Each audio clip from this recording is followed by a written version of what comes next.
시청자 여러분 안녕하십니까. 허진 대사님의 용쟁 호투 시간입니다. 안녕하십니까. 안녕하십니까. 예.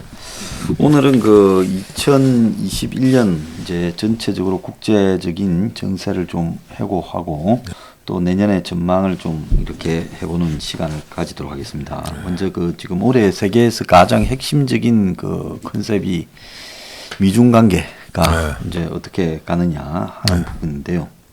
좀 어떻게 보십니까? 올해 그 미중 관계. 그래서 미중 관계 뭐 올해 그냥 3개 정도 큰 이슈를 잡자면 미중 관계, 그다음에 뭐 아주 그 갈등이 증폭된 그런 한 해라고 볼 수 있겠죠. 그다음에 이제 코로나 사태. 이 코로나 때문에 이제 소위 말해서 각국의 이제 우파 포퓰리즘 이 자체가 이제 위기를 맞고 있는 그런 현상. 그다음 세 번째가 여러 가지 이제 지역 분쟁이 있었습니다. 우크라이나라든가 그다음에 대만 또는 뭐 미얀마 이런 데까지 말이죠. 이란 같은 거. 그중에 가장 핵심이 이제 두 강대국의 대립인데 그 지금 이제 중국에 대해서 미국이 아주 강경한 태도를 보이고 있고 이거는 지금 대부분의 학자들이 이제 끝을 볼 때까지 갈 거다. 물론 해를 거듭할수록 그 강도가 좀 이렇게 요요 현상이 생길 수는 있지만 중간에 합의하거나 무슨 어설픈 뭐 그런 건 있지 않을 것 같다. 근데 아마 우리나라의 주식 투자 관련해 가지고 그 유튜브라든가 방송하시는 분들은 좀 괴로울 겁니다. 그 사람들은 이게 미중에 합의를 해야 네, 장사가 되는데 계속 이런 갈등 구조로 가게 되면 이제 장사가 안 되겠죠. 근데 이제 미국의 입장에서는 이게 강대국이 중국에 대해서 이제 소위 말해서 전통적 우방을 끌어모아 가지고 지금 이제 포위구도를 만들어 가는데 이게 재미난 건 이제 가치 동맹이라는 거, 그다음에 이제 동맹 간의 공급망 재편 이 두 가지가 이제 화두였던 것 같습니다. 그래도 제가 며칠 전에 그 책을 정리를 하다가 대학교 때 보던 한스 모겐수의 국제정책, 그다음에 르네 알브레트 까리에 가서 이제 유럽 외교사 이런 책을 봤더니 뒤에 보면 이제 주요 단어들 3개나 있지 않습니까? value라는 데를 찾아봤더니 안 나오더라고요. 가치라는 개념이 기존의 외교사나 경제학적인 용어지요. 네, 그게 무슨 정치에서 가치라는 부분을. 근데 이게 이제 바이든 행정부하고 소위 말해서 이제 미국 리시안 이제 서방 국가들이 중공이라든가 북한, 러시아 이런 이제 권위주의 국가들을 상대로 어떤 그 이데올로기적 공세를 취하면서 가치라는 단어를 들고 나왔다는 거 이게 뭐 중요한 것 같고요. 그다음에 공급망이라는 것도 제가 찾아봤더니 국제정책이 어느 교과서 인덱스에도 나오지 않더라고요, 이런 거는. 그래서 이거는 21세기에 아마 새로운 어떤 국제정치 현상을 아마 상징하는 그런 두 개의 단어가 아닌가 그런 생각이 들었습니다. 그래서 지금 이제 중공 대리가 견일 이제 계속되는데 올해 가장 상징적이었던 건 역시 뭐 북경 내년에 2월 달에 열릴 북경 동계올림픽 이제 보이콧이었겠고, 그 다음에 이제 최근에 그 보면은 미 상무부에서 중공 기업에 대해서 이제 수출 제재를 부과하고 있습니다. 그거는 뭐 계속해서 리스트가 올라가고 있고요. 그 다음에 이제 소위 말해서 최근에 이제 중국에서 제가 처음 알았는데 드론 회사 중국이 세계에서 제일 큰 걸 가지고 있더만요, 보니까. 그래, 드론 회사, 그 다음에 그 안면 인식 장비 같은 거 그런 만드는 이제 중공 기업들에 대해서 미국에 투자하는 그 블랙리스트를 만들어가지고 이게 아마 큰 기업들이 8개나 되더라고요. 그래서 그걸 재무부가 제재를 가하는 이런 문제. 그 다음에 나 이제 그 두 번째 하고 세 번째하고 네 번째는 이게 신장 위구르 인권 문제인데 그 지역에 대해서 이제 중공에 이제 협력하는 단체들의 명단을 작성해서 미국에 입국하지 못하도록 하겠다. 뭐 이런 게 국토안보부에서 이제 제재를 가했고요. 그다음에 역시 이것도 신장 위구르 지역인데 여기 이 지역에서 만들어내는 생산 제품에 대해서 수입을 금지하는 조치. 그러면서 미 상원에서 이제 위구르족 강제 노동 금지법이라는 걸 가결을 시켰습니다. 그래서 이게 이제 끝이 아니고 이런 여러한 어떤 미 행정부와 의회에서 중국을 압박하는 어떤 법안들, 그다음에 행정 명령 이런 건 막 끊임없이 나오지 않을까 뭐 그렇게 보고 있고요. 그래서 이거는 내년에도 이런 현상은 가속화되고 더 강화되는 게 아닌가라는 게 뭐 대부분의 어떤 지배적인 시각 같습니다.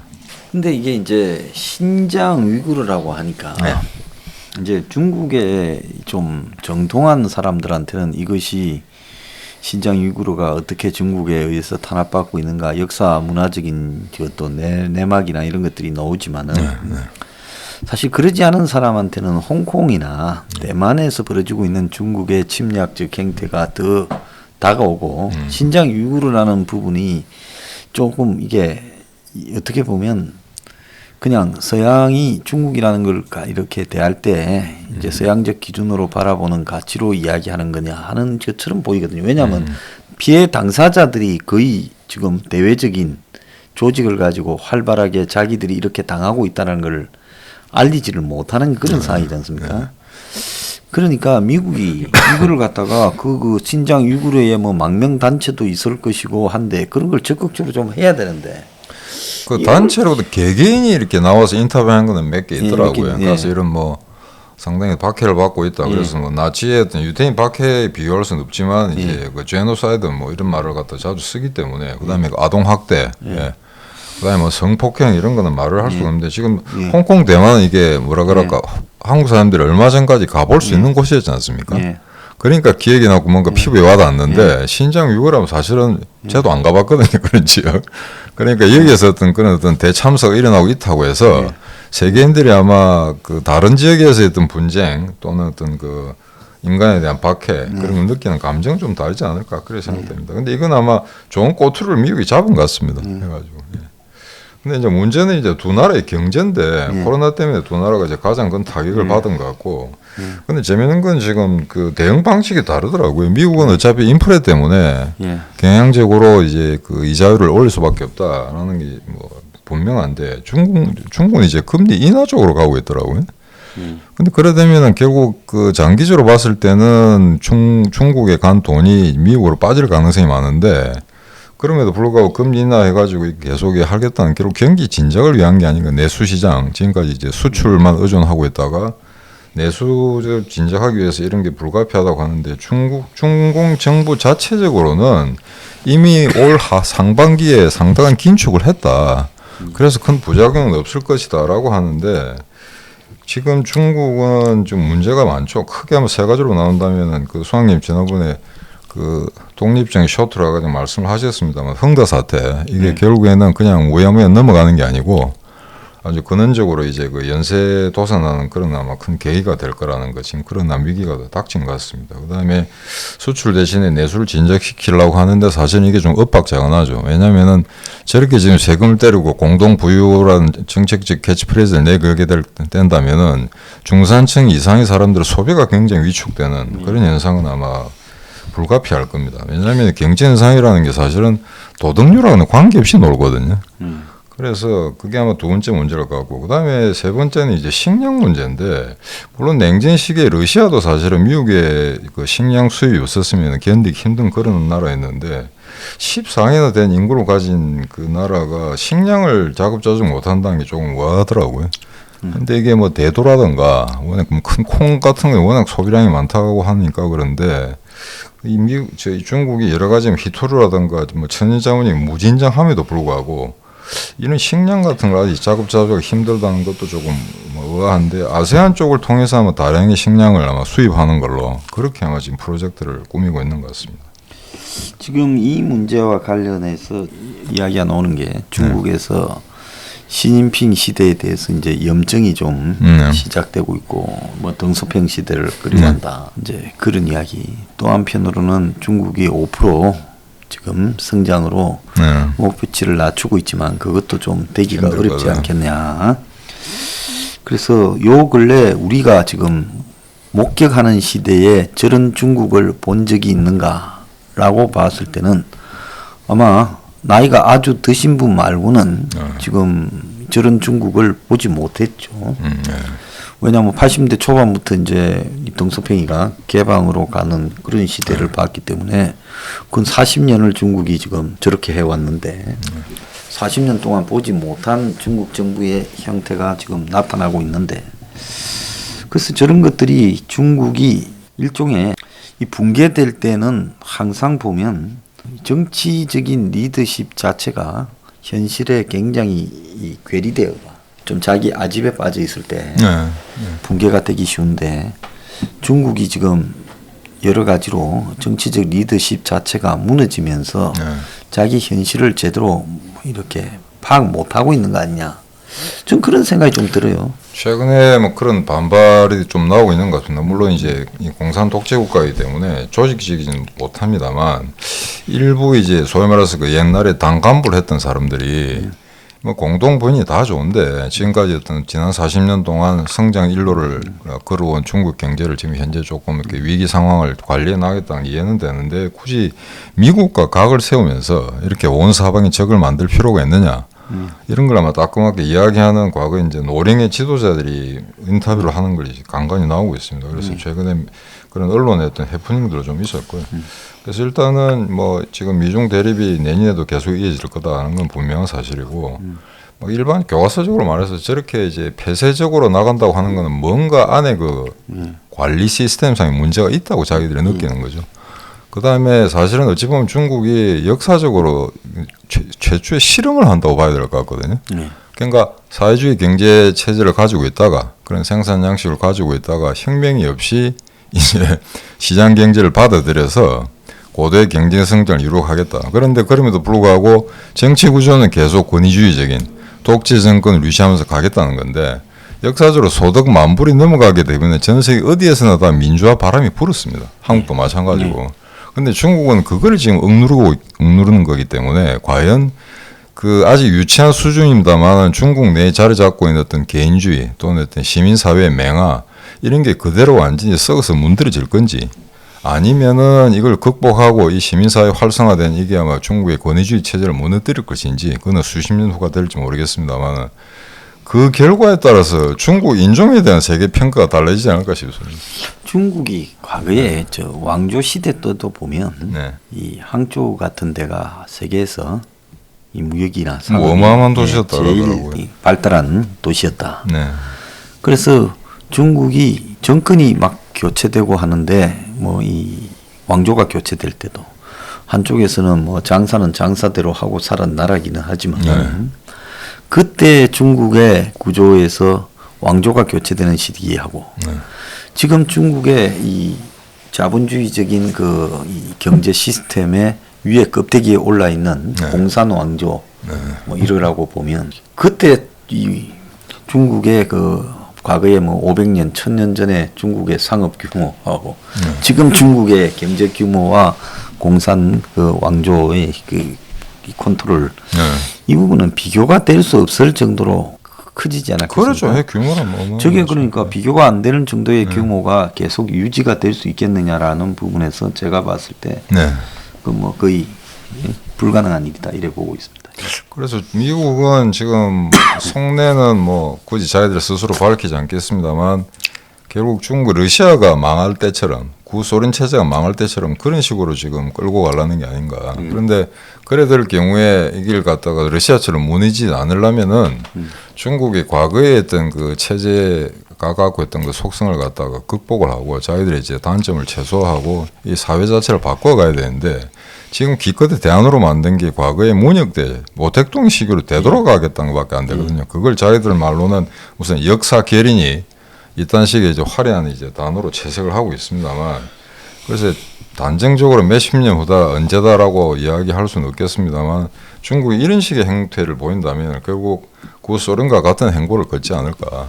미국에서 흔히 좋았던 시대가 어디냐고 하면 미국 사람들의 이 기억 속에는 뭐 50년대 말 그죠, 50년대, 60년대죠. 그때 엘비스 프레슬리 나오던 시대를 좋았던 시대라고 할 거거든요. 그렇죠. 그러니까 중국 사람들은 아는 게 그것밖에 없으니까 덩소핑 시대가 좋았다고 이야기를 하겠죠. 그러니까 덩소핑 시대 때 사실은 그때도 우리가 그 중국의 비즈니스맨의 외교관들을 만났습니다만 상대 사람들 예의 발랐습니다. 그때는 뭔가 배우자고 했고 그다음에 덩소핑도 일본에 가서 뭐 일본이 자기들한테 스승의 국가다. 경제 뭐 성장에 있어서는 그런 식의 아주 그 저자세를 보이고 했었는데 외교적 수사도 했었는데 특히 시진핑 와서 완전히 모두가 바뀌었다고 봐야 되죠. 건방지게 이를 데 없는 상황이고 그러다 보니까 뭐 이렇게 여러 가지 기존의 동맹도 떨어져 나가고 새로운 적을 자꾸 만들어내는 그래서 아마 이 시진핑 독재 정권이 이런 식의 행보를 보인다면은 뭐 계속해서 친구 없이 아마 적을 더 만드는 거는 뭐 명령 관할 것 같습니다. 자 이제 일본의 그 정책 기시다 정권이 들었었죠. 네. 근데 기시다가 생각보다는 노예한 것 같아요. 뭐 소파 쏘고 막 잘하는 것 같습니다. 지금까지는 막 적당히 잘 해가는 것 같다는 생각도 들어요. 예. 근데 혹시 언론에서는 자꾸 그 뭐라 그럽니까? 그 저 아베 그늘에서 이제 벗어나지 못한다는 그런 비평이 있다 보니까 자꾸 이제 스스로 무슨 독자적인 노선을 갈구하는 것 같은데 그것도 제동이 또 걸리는 그런 게 지금 시소 현상이 좀 나타나고 있는 것 같습니다. 그럼에도 불구하고 일본이 또 그 보이콧 북경 올림픽 보이콧 가담하지 않았습니까? 근데 거기에 대해서 뭐 일본 대중들의 뭐 지지는 상당히 높은 것 같고요. 예. 그다음에 자민당 자체에 대한 지지도 올라간 것 같고 뭐 지금까지는 괜찮은데 문제는 아마 이 양반도 아베 때처럼 아마 정상 국가로 가기 위해서 헌법 개정하는 문제 이거를 아마 들고 나올 것 같은데 제가 아는 지인들한테 들어본 이야기로는 이게 그리 쉽지가 않다 그럽니다. 아무리 유신을 하든가 극우 바람이 분다 하더라도 지난 한 6, 70년 동안 미국의 해고선 아래서 일본이 얼마나 편하게 잘 살았는가. 그래서 지금 현상 유지 이대로 괜찮은데 말라고 또 확연을 예, 괜히 그러면 이제 사실은 경제 성장에 투입할 수 있는 예산까지 국방 예산으로 돌려야 되고 너무 일본이 이제 군사 대국화되면은 주변 나라들도 이제 위기에 떨게 하고 미국 자체도 좀 자기들 배관시하지 않을까. 그렇기 때문에 굳이 이렇게까지 할 필요가 있느냐라는 반대 세력도 만만치 않은 것 같습니다. 예. 쓸데없는 일을 하고 있죠. 예. 그래서 이거는 마지막 뭐 국민 투표를 하든지 끝까지 봐야 될 거지. 이게 지금 현재 우파 내지 강경 우파들이 의회와 행정부를 장악하고 있다고 해서 그렇게 쉽게 풀리는 문제는 아닌 것 같습니다. 근데 이제 문제는 이건 누구나 인정하는 건데 이번 정권 들어가지고 한일 관계가 최악으로 치달았지 않습니까? 그래서 이걸 갖다가 어떻게 지금 바꿀 건가 하는 거는 참 시간이 많이 걸리는 문제고 아마 양국 정부 정상간의 어떤 특단의 조치가 없으면 좀 힘들 것 같은데 이게 아마 가장 문제가 됐던 거는 제 개인적으로 그렇습니다. 이 김능한이던가요? 대법관. 뭐 건국하는 심정으로 판결했다는 거. 대법관한테 무슨 뭐 독립운동하라고 우리 이야기한 적 없거든요. 법과 현실을 감안해서 판단을 해야 되는 거죠. 그래서 이게 이제 행정부도 아니고 사법부에서 결정 내린다 보니까 여기서 아마 그 한일 갈등이 지금 촉발된 게 아닌가. 그래서 지금까지 계속해서 정폭돼 왔었고 이게 지금 일본에서도 아마 그 수교 이후에 이렇게까지 사이가 나빠진 적은 없다. 그런 게 지금 문제인데 근데 그 젊은 세대는 좀 아닌 것 같습니다. 지금 일본 동경에 보면은 그게 한국 문화거리라는 게 있는 모양이에요. 떡볶이도 바로 가는 거. 여전히 문전성실하거든요, 거기는. 그러니까 지금 20, 30대는 별로. 집에서 TV를 보니까 네. JTV인가? 이게 일본 거였습니다, 일단. 거기에 보니까 일본 여자애들이 한국에 와서 한국말로 한국의 각국 숨겨진 관광지를 다니면서 홍보하고 뭐 먹고 하는 그런 게 있더라고요. 그래서 내가 볼 때 저런 프로가 일본에서 뭐 한국에 보라고 하는 건 알기고 일본 보라고 일본에서 방송이 되고 이제 한국에 들어와서도 그렇죠. 그런 건데 관광 촉진하는 뭐 그걸 거죠. 보면 그런 저항감이 있으면 저게 이 TV 방송으로 나갈 수 있겠느냐 이런 생각이 들더라고요. 그 JTV라는 게 있고 또 WTV라는 게 있는데 그것도 아마 일본 정부 내지 어떤 문화기관에서 보조금을 받고 자기들의 어떤 문화 수출하는 그런 역할을 하는 방송 매체 같은데 거기는 뭐 정치적인 그런 문제는 전혀 다룬 바가 없는 걸로 알고 있습니다. 저도 즐겨보는 채널인데 근데 지금 이렇게 보면 한국이 일본하고 이렇게 사사건건 각오를 세우고 있는데다가 최근에 또 핑계거리 하나 생겼죠. 그제 방사능 오염수 그 방류하는 문제. 사실은 중국은 지금 지 마음대로 방류하고 있는 거 아닙니까 저거? 산동성 저쪽에 뭐 중국이 그런 거를 어떻게 하는가에 대해서 누가 따지거나 답하거나 그런 것도 없으면서요. 그래서 지금 이것도 이제 한국에서 계속 시비를 거니까 일본이 이제 신경을 쓰지 않을 수 없는데 이런 식으로 계속 가게 되면은 일본도 아마 이럴 것 같습니다. 지금 미국이 지금 구상하고 있는 또는 진행 중인 그 대중 보이콧에서 한국이 지금 가장 약한 고리로 뭐 들어와 있는지 아니면 바깥에 있는지 좀 모호한 그런 상황인데 이렇게 되면 이제 일본은 철저하게 아마 이 구도에서 한국을 빼려고 그러겠죠. 그렇겠죠. 그래서 CPTPP 이번에 한국이 뭐 가입한다고 하는데 홍단계가 그것도 아마 일본이 굉장히 까다로운 조건을 내세울 것 같고 아마 뭐 언론에서는 이렇게 보더라고요. 그러니까 한국을 가입시켜준 대신에 방류수, 오염 방류수 그거 가지고 뭐 가타부터 이야기하지 마라 이런 뭐 조건을 걸 거다는 문제. 근데 그런 것보다는 제가 그 최근에 이제 일본 쪽에 그 좀 고위직들하고 이제 연결이 되는 사람들 좀 만나봤는데 이제 이번 정권 들어와가지고 의도적으로 정권이 자기 표를 위해서 일본을 적으로 몰아서 지금 반일 감정 부풀려가지고 4, 5년간 계속 진행되지 않습니까? 그러다 보니까 이번에는 반드시 한국을 손을 보겠다 그런 분위기가 팽배했다는 걸 전해들은 바가 있습니다. 그게 뭐냐면은 지금 사실은 트럼프 때 중공을 때리다가 미국의 경제적으로 많은 타격을 받았거든요. 그렇죠. 중국 역시 많은 타격을 받았고요. 그러니까 일본은 지금 어떤 식이냐면은 지금 한국하고의 어떤 그 경제 의존 상태가 일본도 만만치 않기 때문에 분명히 어떤 조치를 취했을 때 일본도 타격을 받는 걸 알고 있다고 합니다. 있음에도 불구하고 하겠다는 겁니다, 이번에는. 근데 이게 일본 내 소위 말해서 이제 정부, 의회, 식자청 이런 게 이제 그 삼위일체가 돼가지고 이제 이번에 한국 손을 못 보면은 쟤들 나중에 이제 다루기 힘들 거다. 그래서 일본이 상당한 경제적 손실을 하더라도 이거는 이제 그 절대 양보하지 않겠다는 거죠. 그래서 이거는 아마 지금 지난번 작년 여름이던가요. 뭐 그 민주당 국회의원들이 뭐 대거 일본에 가고 그래서 빈손으로 도라고 했었는데 그런 어떤 유화적 제스처 가지고는 절대 타결되지 않을 거다. 그래서 처음에 한국이 꼬이게 만든 걸 먼저 풀지 않는 한 일본은 절대 양보하지 않는다. 이런 게 아마 지금 내부적으로 문서화되지는 않았습니다만 아마 그런 분위기가 형성되어 있는 걸로 그렇게 보는 시각이 지배적인 것 같습니다. 그래서 그 일본하고 관계도 참 보수 정권이 들어선다고 이 한국에 쉽게 풀릴 문제가 아니다. 예, 보고 예. 있습니다. 자, 북한이 지금 현재 네. 조금 이상한 상황으로 가고 있는데 네. 북한의 그 김정은이라고 등장한 사람이 얼마 전에 또 폭삭 늙어가지고 볼까지 사이 쳐졌어요. 이 뭐 팔자로 주름이 뭐 났다라고 나올 때마다 조금씩 다른데 요 최근에 나온 게 그나마 싱가포르 때 봤던 그 정은이하고 그나마 좀 비슷한 사람 아닙니까? 몇 명이 도대체 대역을 하고 있어서 그런가 좀 궁금한데 네. 북한이 미국하고 뭐 단기적으로 협상을 서두른 것 같지도 않아요. 그러니까 김여정이한테 네. 뭐 대외 협상을 위임을 하죠. 네. 네. 그래서 옛날처럼 뭐 김정은이가 직접 나오겠다라는 거는 아예 아닌 것 같고 내부에 뭔 일인지 모르겠지만은 그 다음에 그 미국의 다음 대선이 미국이 바이든이 올해 침했나요?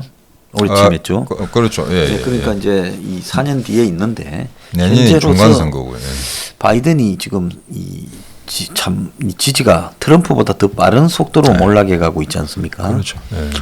그러니까 미국의 이 다음 대선이 있는 타이밍을 역으로 계산해서 중간 선거 이후에 지금 바이든이 패배하면 이제 김정은이가 그때 이제 어떤 뭐 기회가 오지 않겠냐. 북한의 자관 통치를 하고 있는 쪽에서 보고 상당히 시간을 끌어가고 있는 것 같고 그 다음에 그 식량 문제는 중국이 일정하게 최소한 이 북한 상층은 그 해결을 해주고 있는 거 아닐까 이런 생각이 들어요. 그렇겠죠. 예. 코로나 뭐 약 같은 거 아직 뭐 받을 생각이 없다고 하는데 지금 현재까지도 자기들 확진자 한 명도 없다고 그러죠. 그래서 뭐 지금 온갖 신문에서 지금 개방 안 하면은 좀 살 수가 없다라고 이제 하고 있는데 지금 수장님 말씀하신 것처럼 그 미국 관계 개선에 대해서는 지금 별로 의욕이 없는 것 같고요. 그다음 미국 자체가 별로 지금 의욕이 없습니다. 현재 코로나 문제, 그다음에 경제 위기, 그다음에 이제 이란 핵 협상 재개하는 문제 이런 이제 굵직굵직한 다른 현안들이 있기 때문에 북한 별로 그렇게 뭐 현실적으로 단계적으로 결과가 나오지 않을 이런 게임에 이제 들어가기 싫다는 거겠죠. 그래서 일단은 북한은 지금 내세운 게 대북 어떤 적대시 정책, 그다음에 경제적인 어떤 대북 제재를 해제해주지 않으면 어떠한 협상도 하지 않겠다, 대화도 하지 않겠다 하는 건데 이렇게 조건을 다는 거는 북한 스스로가 대화하지 말자는 얘기로 봐야 될 것 같습니다. 그렇게 보여요. 정말 대화할 뭐 여지가 있다든가 일단 만나서 뭔가를 이야기해보자라고 한다면은 사실 미국이 조건 없는 대화를 하자고 할 때 그게 뭐 응해준다고 해서 자기들이 자존심 굽히는 건 아니거든요. 근데 그럼에도 불구하고 이렇게 나온다는 거는 뭐 조금 아마 북한 내부적으로 아마 우리가 잘 파악하기 힘든 상당한 문제가 있을 것 같은데 이건 뭐 나중에 언젠가 다 밝혀지겠죠. 근데 이제 이런 상황에서 한국은 여전히 지금 뭐 입이 아프도록 수장님하고 종전선에 대해서 말씀을 드렸습니다만 최근에는 뭐 상당히 지금 동력을 많이 상실한 것 같고요. 미국이 이제 그 좀 운을 띄웠죠.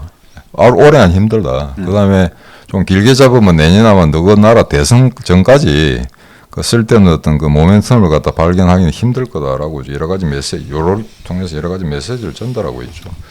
근데 이제 최근에 그 VOA 방송에서 단독으로 아마 그 전 에이브람이라고 이게 주한 미군 사령관 그 사람이 퇴역했습니다만 그 사람하고 단독한 인터뷰가 있는데 이게 온 사방에 지금 그 인용돼 가지고 난리도만 보니까 주요 신문에 뭐 한겨레 신문에도 지금 기사가 나왔습니다만 거기에서 이제 한미 작계에 대해서 대중공 정책을 넣어야 된다. 이게 하나 핵심인데 자기가 주한 미군 사령관으로 있을 때 그 당시 현존하는 작계를 좀 더 업그레이드 시켜야 된다.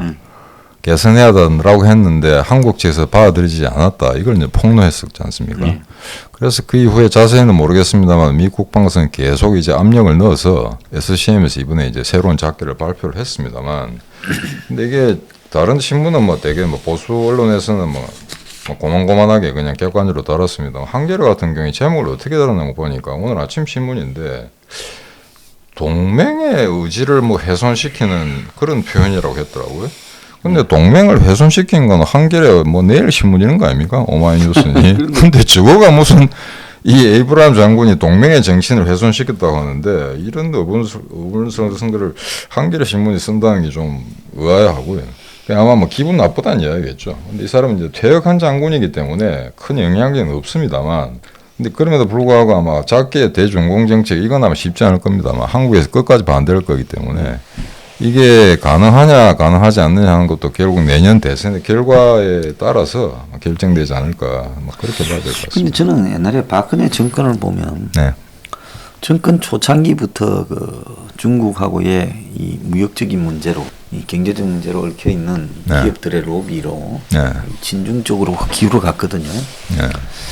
그래서 중국이 교묘하게 이제 대우하는 모습을 띠면서 그때 당시 미국이 여러 차례 경고하고 불쾌함을 토로해도 계속 그걸 시정하지 네, 못하고 맞습니다. 네. 상당히 진행됐기 때문에 한국에 보수 정권이 들어선다고 해서 네. 지금 재벌들한테 상당히 이 기울어기 경사되어 있는 보수 정권일수록 네. 근데 그런 상황에서 저 중국하고의 문제에서 좀 자율성을 보수 정권은 가지고 역대까지 이제 왜곡되어진 한중 관계를 개선하고 이렇게 할 수 있겠느냐. 그것도 지금 참 좀 걱정이에요. 보수 정권이 들어선다 해도. 그 박근혜 정부를 보수 정권이라고 이제 뭐 이름표를 붙일 수밖에 없습니다만 좌파가 아니니까. 그런데 그때 아무리 경제적 문제 때문에 초창기에 친중 노선을 취했다 하더라도 그게 사드 문제 때문에 한한령 내리면서 이렇게 중국 애들이 보복을 하지 않았습니까? 그러면 그때에 지금의 중국을 대하는 호주처럼 아주 세게 내리쳤어야 되거든요. 근데 보수 정권 때도 전혀 못 했단 말입니다. 자, 그러니까 수학님 말씀대로 지금 정권은 더하고 나중에 만약에 지금 현재 보수 대표가 된다 하더라도 굉장히 그 성격은 애매할 거라고요. 그러면은 중국에 대해서도 그렇게 강한 스탠스를 유지할 수 있을까 하는 게 상당히 의문이고요. 제가 지난번에 말씀드렸던 그 150명의 전직 외교부 대사들이 뭐 성명낸 게 있지 않습니까? 윤석열 지지한다는 거. 그 텍스트에 보면은 반중에 대한 게 한마디도 없습니다. 반중에는. 예. 그러니까 북한한테 끌려다니지 말라. 그래서 이제 자주 국방하고 자주 외교하지 않는 표현이 있는데, 그럼 이게 그 우리 사회에 중국이 얼마나 지금까지 아마 그 곳곳에 침투해 있는가 하는 것 같다. 이런 아마 이 어떤 논조라든가 언론의 논조라든가 그다음 기고인의 성격 이런 것보다 알 수 있는데 요즘 보면은 미국이나 영국의 학자나 연구소장보다는 베이징에 있는 그 학술기관의 어떤 장들 교수들이 한중 관계에 글 쓰는 게 훨씬 많거든요 지금.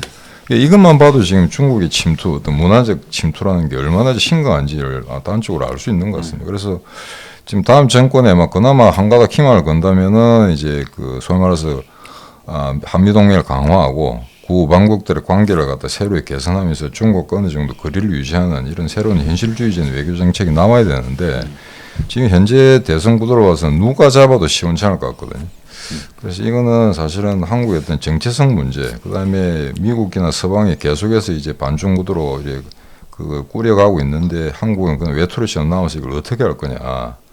이게 아마 가장 아마 내년도 대선 이후에 한국의 어떤 정체성을 시험하는 문제가 되지 않을까라고 생각하고 있습니다. 자 마지막으로 이제 네. 그 대선 결과에 이제 좌우되겠지만은 네. 한국이 앞으로 이제 대선 결과에 따라 어떻게 될 건가 좀 간략하게 말씀 좀. 그래서 뭐 이재명이 되면 이거는 뭐 보나마나 친중일 것 같고요. 그래서 이게 뭐 엉터리로 지금 한미 동맹을 강화하겠다는지 소위 말해서 이제 보수파들이 말하는 그런 프레이즈들을 많이 사용하고 있습니다만 이재명이 자생적인 공산주의자가 아닌가 하는 그런 의심을 품을 정도로 이 사람이 좌파 포퓰리즘에 경도되어 있는 사람이기 때문에 중국에 대해서 이 친구가 툭하면 대동사회 이야기 하거든요. 이 대동사령이 중국에서 나온 겁니다, 사실은. 예, 그 용어 자체가 그런 게 결국 우연이 아니라는 거. 그 다음에 이제 윤석열 쪽은 뭐 될지 안 될지 모르겠습니다만 이 친구는 지금 현재로서는 뭐 교과서적인 기존에 이제 보수 우파가 갖고 있던 그런 어떤 외교적 방침에서 크게 벗어나지는 않습니다만 중국을 적대시할까? 글쎄요, 그럴 것 같지는 않습니다. 북한하고 뭐 평화협상도 협상대로 한다고 하는데 그것도 무슨 평화냐? 그러니까 지금은 이제 한미 동맹을 강화한다는 거는 사실은 이 미국이 말하는 이제 대중국 포위구대에 들어가서 적극적인 역할을 해야 우리가 우방국 내에서 어떤 그 인정을 받는 건데 한미 동맹 강화한다는 거는 한반도에 어떤 북한의 침략을 저지하는 선에만 국한시키고 이걸 갖다 대외적인 그 영역에서 어떤 그 한국의 역할을 강화해서 대중국 전선에 참여하겠다 이런 건 안 할 겁니다 아마. 겁이나 사지도 않을 거고. 호주처럼 했을 경우에 일본처럼 했을 경우에 이제 미국이 페이버를 주는 건데 한국은 보수파가 정권을 잡는다 하더라도 그렇게 적극적인 역할을 할 것까지는 않습니다. 계속해서 있던 뭐 경제 문제, 중국과의 종속, 기토리에 어떤 의존, 요소수, 그다음에 또 무슨 뭐 배터리까지 다시 위기가 나타났다 그러더라고요. 그래서 이런 어떤 그 경제적 종속 현상을 어느 정도 해소하지 않는다면은 어떤 보수파 정권도 아마 지금 호주나 일본처럼 중국에 강하게 선을 긋는 그런 아마 입장을 취하지 않을 것 같습니다. 현재로서는 말이죠. 예. 자, 특히나 그리스, 베네수엘라 같이 지금 망해가는 나라, 예. 경제적으로 붕괴되어간 나라, 한국이 지금 파퓰리즘 국가로 급속도로 선회하면서 이렇게 될 가능성도 크지 않겠습니까? 그래서 이제 이런 이야기를 하면 이제 혹자는 야 설마 우리가 세계 10대, 12대 경제 대국인 나라가 어떻게 그런 나라처럼 될 거냐라고 이제 좀 조롱하시는 분들이 많은데 물론 똑같은 그런 결과가 낮지는 않겠죠. 왜냐하면 특히나 그리스, 베네수엘라 이런 나라들이 사실 일본이나 한국, 대만처럼 제조업에 특화해서 성장한 나라가 아니지 않습니까? 그러다 보니까 이 나라들이 뭐 추진했던 그런 포퓰리즘 정책을 우리가 비슷한 걸 선택한다 하더라도 똑같은 결과를 얻지는 않겠죠. 하지만 한국이라는 나라가 사실은 그 서구 일강들과는 달리 미국과 일본의 보호하에서 그런 지원하에서 지금까지 특수한 경기를 누려왔지 않습니까? 그런데 그 지금까지 어떤 특수한 어떤 그런 안전장치를 갖다가 거기서 스스로 탈각해서 중국과 북한에 붙겠다 이런 식의 노선을 취한다면은 이거는 1차적으로는 안보 문제보다는 경제적으로 데미지가 먼저 오겠죠. 그래서 지금 그 미국이 추진하는 인도 태평양 경제 프레임워크 같은 데도 한국이 뭐 들어가겠다고 하는데 제대로 받아줄지도 모를 것 같고요. 예. 그래서 이거는 지금 코로나 전국에서 모든 정부가 좌파든 우파든 다 지금 돈을 뿌리고 있는데 지금 수장님 여러 가지 어떤 경제 위기 현상들을 쭉 설명을 하셨고 한국은행도 뭐 계속해서 지금 뭐 온다. 예. 퍼펙트 스톰이 온다는 것도 벌써 6개월 전부터 공표한 바가 있습니다. 그래서 이거는 정권이 아마 새로 아마 좌가된 우가된 정권을 잡는 쪽에서 이게 과연 중남미처럼 그런 식으로 돈을 뿌려가 될 문제인지 그래서 이건 나중에 2부에 조금 더 이제 구체적으로 들어가 설명을 드릴 게 나을 것 같은데 지금 우리가 그냥 흔히 학교 교과서에서 보는 그런 경제 이론, 경제 패러다임이 더 이상 작동하지 않는다는 거 여기서 출발하고 난 다음에 어떤 그 다른 해답을 찾아야지 지금 현재 하고 있는 쪽에서 우리가 잘해왔던 걸 갖다가 그냥 계속 특화시켜보자 그거는 현재 세계 경제 구조에서는 통하지 않을 것 같습니다. 네. 자, 오늘 어 대사님 모시고 2021년 세계를 해고하고 내년의 전망 그리고 한국의 위치 등을 갖다 이야기를 나눠봤습니다. 자, 감사합니다. 감사합니다.